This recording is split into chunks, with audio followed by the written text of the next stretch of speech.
The village square awakens as the morning sun casts a golden glow, illuminating ancient cobblestones. Faizan, a young boy, sits, scattering grains as Parwan, his pigeon friend, eagerly pecks around him. Faizan watches Parwan with a wide, heartfelt smile, his joy echoing in the morning air as he says, "You always know how to start the day right, Parwan." On the village outskirts, Faizan's eyes widen in alarm as he spots Parwan lying helpless on the ground. The bird's wing is twisted at an unnatural angle, a stark testament to a sudden, brutal injury. Gently, Faizan scoops up the injured bird, his voice laced with worry. "Parwan, what happened?" Inside Lutfa's humble hut, she gently cradles Parwan, her weathered face a mask of concern as she examines the bird's injured wing.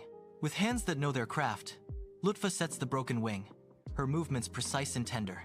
"Just as courage and faith give wings, you too need someone to watch over you," Lutfa says softly, as Faizan promises, "I will bring water and grain every day."